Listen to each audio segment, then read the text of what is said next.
Tell me, Nag. Still in the Kalki world, making up my Kalki Purana. I just excited to actually even have a darshan of the Kailash area thanks to this opportunity. This intrigue of Manasarovar is simply unexplainable. You movie-making people should make some movie about these things. We've only shown Mansarovar as this magical place where Indra's daughter came down in Jagadeek Virudu Atilok Sundari. Now you must sit down one day and talk to me about this before you make any movie on this. Russians, Israelis, all of them are drawn because in all their cultures there is something about Kailash. We now have artificial intelligence also. So we have a new enemy also.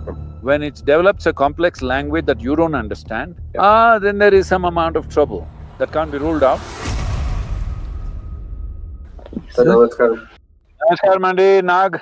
Ela unnaru? Bagunnanu sir, bagunnanu. Ela unnaru? How is it? How are you? Yeah, we are on the way back from Kailash now. So it's been a wonderful trip and as you know, we've been riding. Yeah. Spectacular out here. It's amazing, sir, amazing. There's always been one dream to make this trip, but I think the trip has to call you, Emo. But No, don't say all this. This is all couch potatoes saying. You shouldn't be saying this, Nag. You want to sir, come next year, fix the time with me, let's go. Done, sir, done. I wanted to go 2 years ago, I think then they didn't have… No. Nag, things Yes, sir. that you really want to do, and your parents also named you Nag also, things that you really want to do, don't postpone it. When you still have legs and lungs, do it. There are a lot of people who are 80 years old and say, I wanted to go to Kailash, I wanted to go to Kailash. I never went because every year there is something. Of course, for everybody there is something. Yeah. You want to do it, next year on, okay? Done. Booking now only, sir. Done. Sir. Done. Tell me, Nag, you doing well? Sir, doing well, sir. Doing well. Still in the Kalki world, still making up my Kalki Purana. That's what I'm doing presently. And I just was very excited to actually even have a darshan of the Kailash area thanks to this opportunity. It's just such very amazing. Just one first thing I just wanted to ask you, sir. Maybe you've told it many times, but I was wondering how and when was the first time you went, sir? Like, was it by… And how was that experience, the first trip, the first meeting? Well, I landed near Manasarovar. It's not like today. Today you can't believe in the last 10, 12 years, the amount of development that they have done is incredible. I was just watching on the news, it seems some $2.4 trillion has been invested in Tibet in the last 20 years. Wow. And you just can't believe the Tibet that we saw in 2005, 2006 and the Tibet that we are seeing now is simply it's another world. Well, the land is still fantastic and beautiful, but everywhere there are electric posts, there are roads, there are police, there are speed limits and the works. Anyway, at that time when we came, we had to find our way through the desert, drive wherever we can. I remember from here there's a place called Saga, from there to Manasarovar, I did 83 river crossings. Can you believe that? 83 river crossings, driving the land cruisers through the river, sometimes up to 2.5 feet water. Yeah. But when we arrived at Manasarovar, I don't go any amount of lore or wherever it is written, if it's written in the sky also, till it's real for me, it's not real for me. That's who I am. So, I've heard much, I come with openness. Oh my God, the phenomena that we saw there is simply no words for it. The problem with modern education is, every child, an 8-year-old child, boy or girl, will draw conclusions about big things in the universe and everything. Everybody knows it happened Big Bang, nobody saw the Big Bang, all right? All right, some theory is there, but the theory keeps changing. So, the problem is this, we want to draw a conclusion. One thing I'm trying to bring into everybody's life is, It's a very hard thing because they're all trained to draw conclusions. To simply live with intrigue, not making a conclusion, not thinking I know this, I know that, just looking at life with absolute intrigue all the time. The more you look at it, the more intriguing it becomes. Because the more you pay attention to something, the profoundness of everything is such that you realize, you just have to bow down to everything, that's all. This is why in our civilization, if you see a tree, you bow down, you see a cow, you bow down, you see a man or woman or child, you bow down, you see anything, a rock, you bow down. Because with all the scientific knowledge, we've still not figured out one single atom in its entirety. We know bits and pieces. With that, we know how to use this and that, fuse it, break it, make a bomb out of it, all this we know. But we don't know what an atom is yet. Mm. So this intrigue of Manasarovar is simply unexplainable. You movie-making people should Mm. make some movie about these things because this is the greatest phenomena, one of the greatest phenomena happening on this planet. Yeah. But it's not so tangible. I don't know, moviegoers want everything boom, boom, boom concluded, but it's time to cultivate them to understand that there are so many things in this universe, there's so many things in this planet, there's so many things within you that you have not understood or you will never understand. Both are true. That Very you true. learn to look at life with fresh eyes every moment, rather than going on making silly conclusions and thinking this is it. Every 2 years, scientific theories are changing and changing about fundamentals of life, about universe, about galaxy. Recently, they came up with a new telescope, whatever that is called, not the Hubble, what is the next one? Huh? The James, whatever.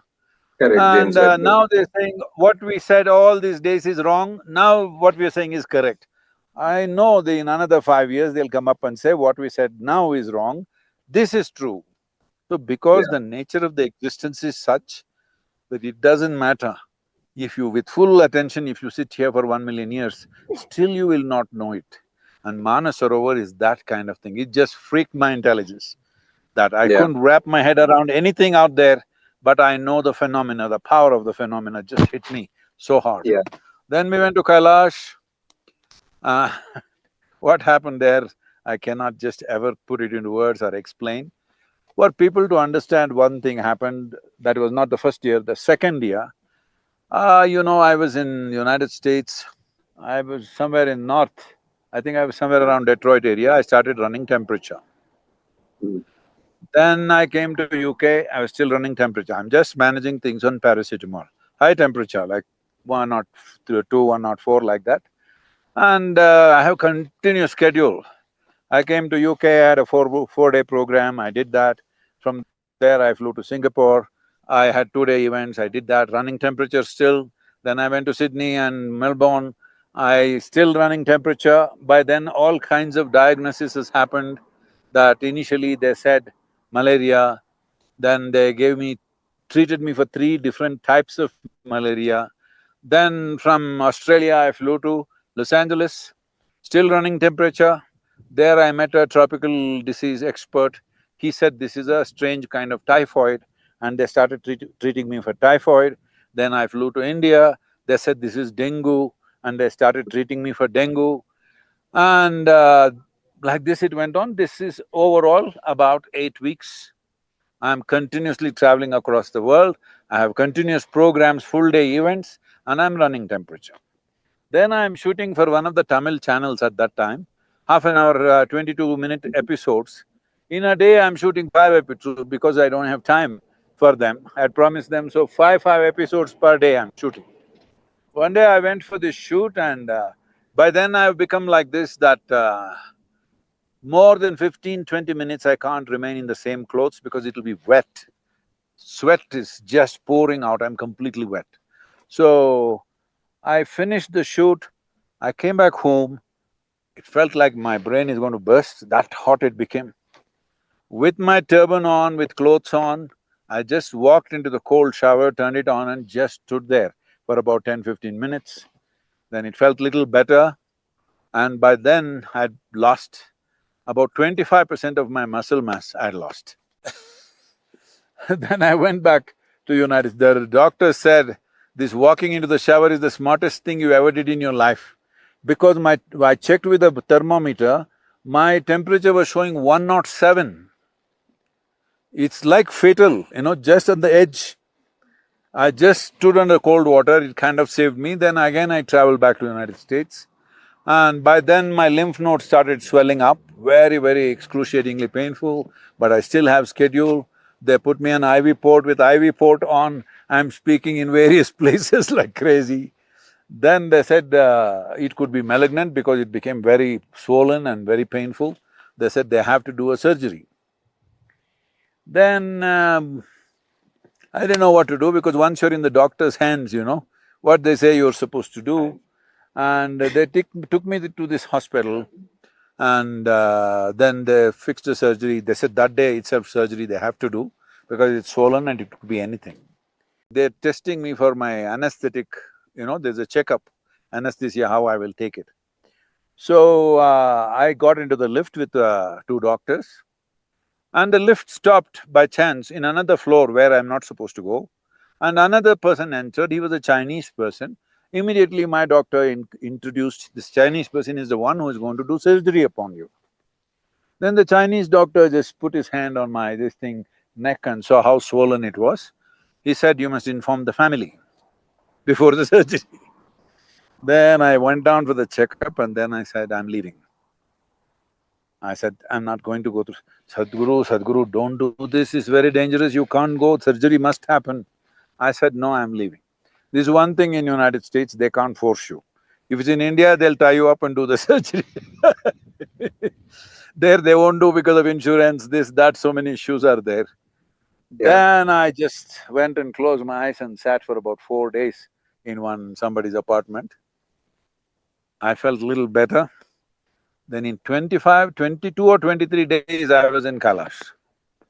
25% of my muscle mass was gone, my arms, my legs, everything is gone. But I walked up all the way to Kailash. I sat there. You won't believe, in 20 minutes, I was about 10 to 15 years younger. My voice had become weak, everything was weak. Suddenly everything burst forth like this. Well, this is not the reason why you should go to Kailash. I'm talking about this so that people understand the power of what it is. It's not about healing you, it is not about getting rid of your problems, it's not about that. It's a phenomena beyond all explanations. It is the… one way to put it is, it is the greatest mystical library in this universe. It's that kind. It just intrigues you every time you go. This is the 18th or 19th time I'm there, 19th time.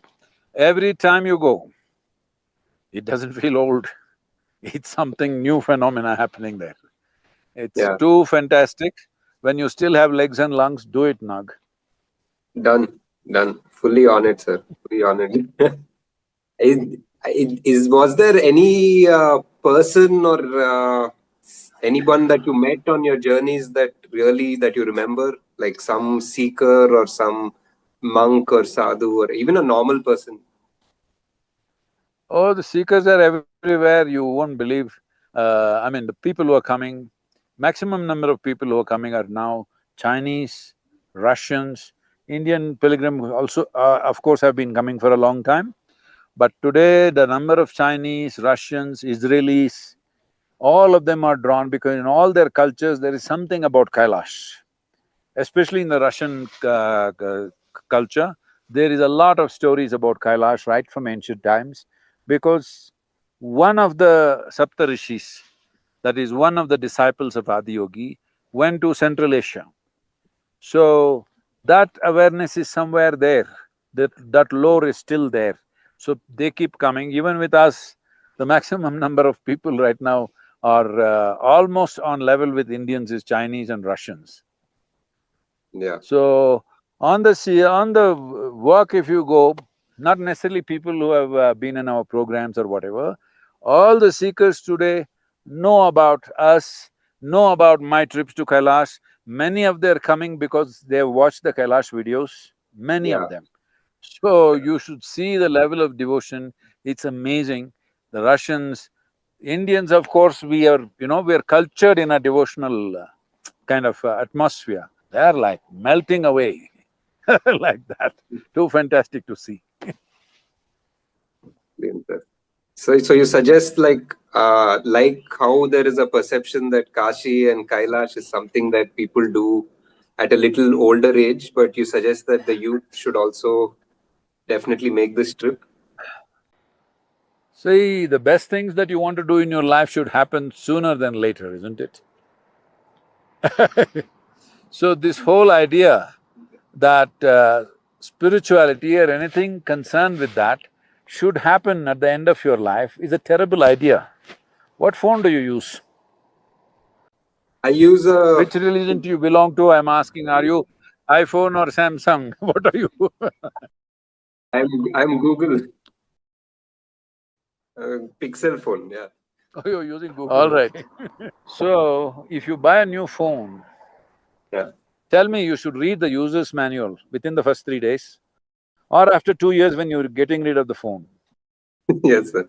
As soon as you start using it.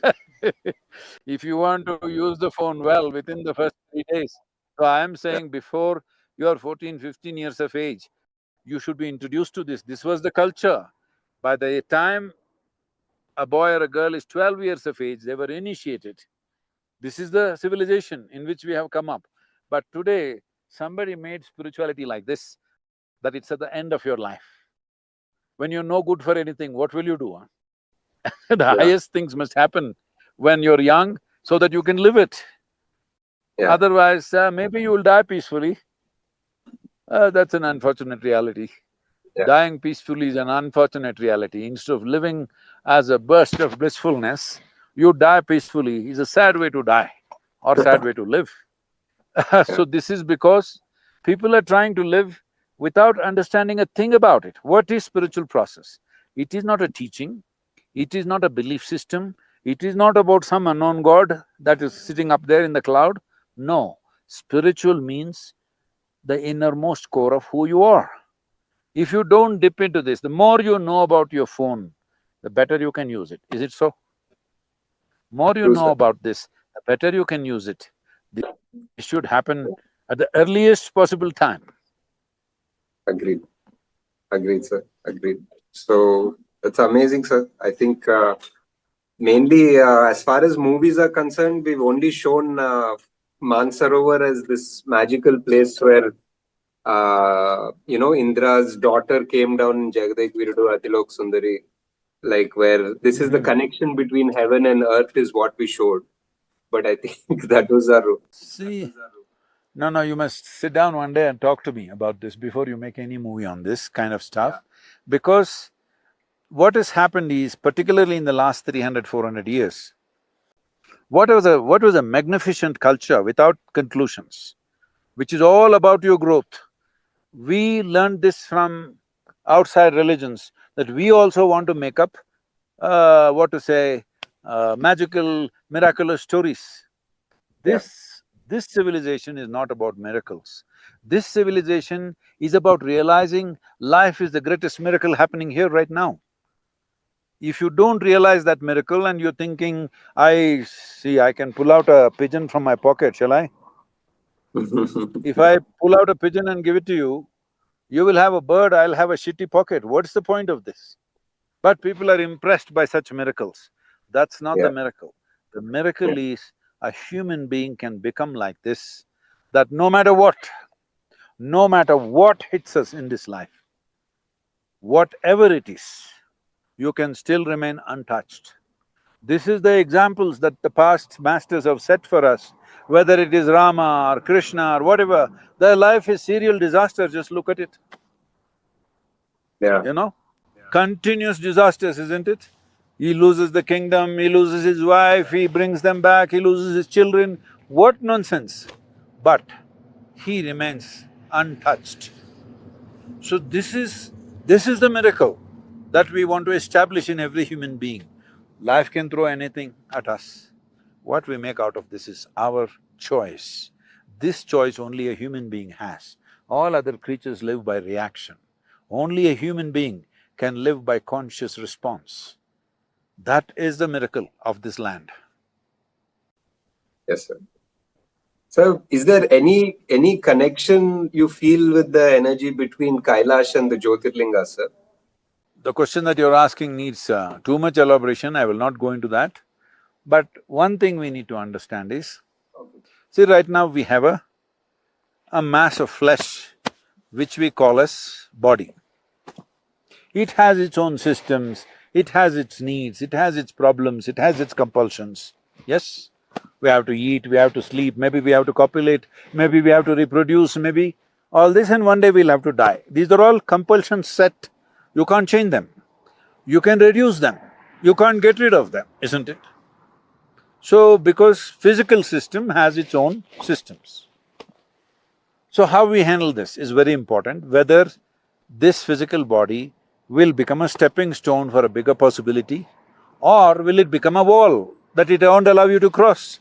Most human beings have mortgaged their life to the simple needs that their body has, isn't it? For food, 90% of the world's population is dedicated to earning their food, isn't it? This may sound insulting for some people, but let them understand this. 90% of human energy is directed towards earning a living, food. Next thing is sexuality. Another big portion of human energy is focused towards that. You may call it whatever, today you may call it a dating app, otherwise we called it marriage, we called it this, that. All this is to fulfill another need of the body, yes? So like this, life goes away. This is, instead of using the body as a stepping stone, we are using the body as a wall which blocks us, we can't do anything else. Because we have to eat, we have to do this, we have to do that. Next thing is a mass of mess of information, we call this as mind. Oh, that's another world. How much trouble people have made out of it. See, I'm carrying this miracle of mind because for most people, mind is a misery manufacturing machine.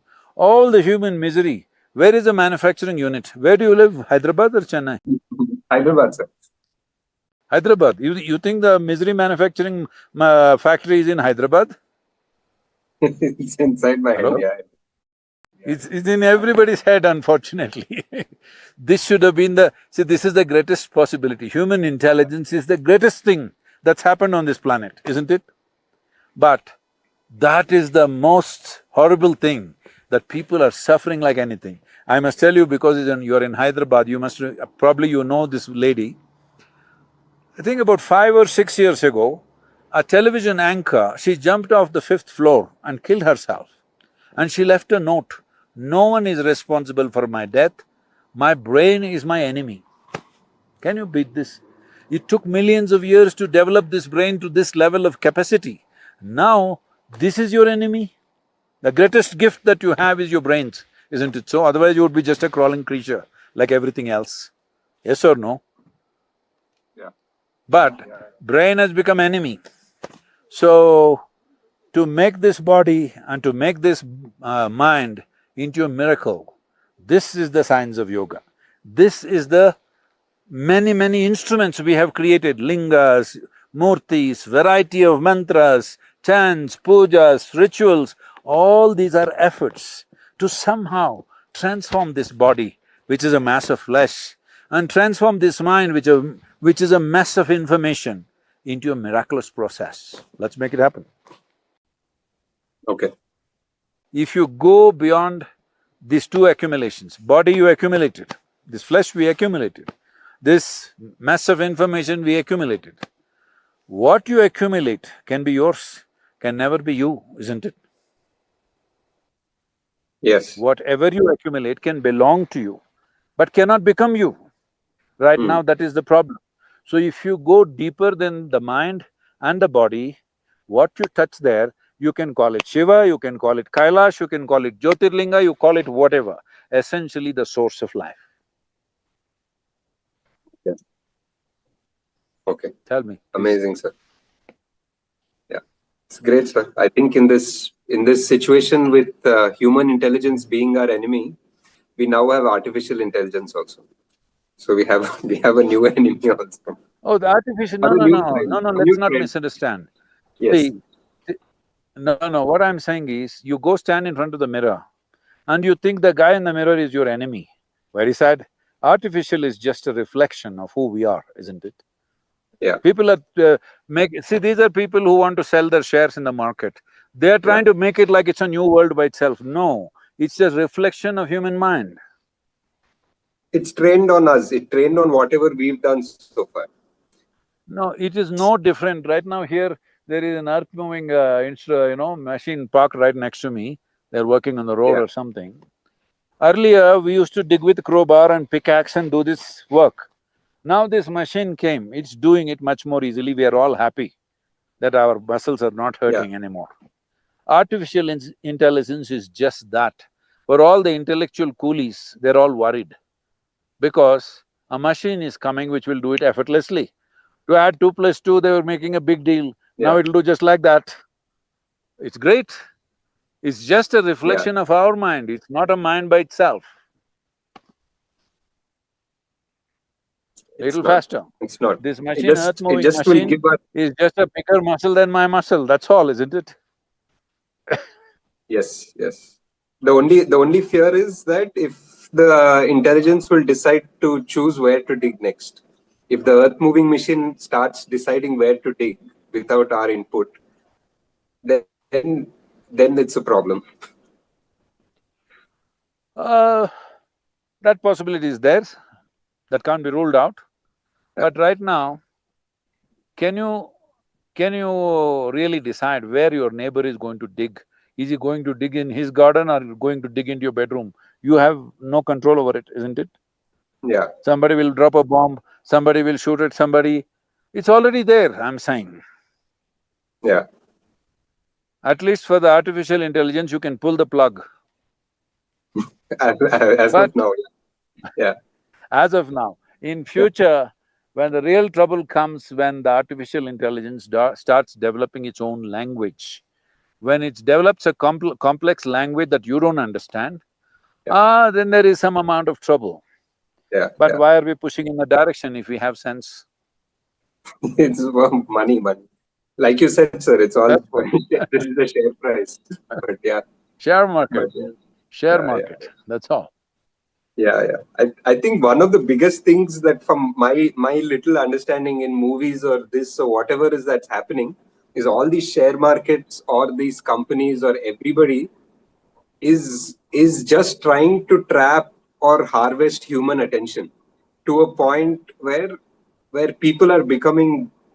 I don't know if the word zombies is No, correct, no, but no, they're not even hiding anything, they're calling you a market. You know, way back I'm talking about somewhere 2008 or so, when yeah, I was in World Economic Forum, I went there seeing how we can transform the business leaders. And when I went there, they were saying, the emerging markets, India is an emerging market. I said, why are you calling us a market? We're people. Hello? If you look at me as a human being, you'll handle me one way. If you see me as a marketplace, you'll treat me differently. Please don't complete. call us a market. India is Yeah, a land of over 1 billion people, yeah, not a yeah, marketplace. yeah, yeah, yeah. Amazing, amazing, sir. Namaskaram, Sadhguru. Thank I you, will Nag. hopefully, All the I best will for you. hopefully see Next you. year I'm Yeah, seeing you here in Kailash, okay? I, I'm going to be there, sir. That's the plan. That's the plan. Namaskaram. Wonderful. All the best for you. My blessings to you. Namaskaram.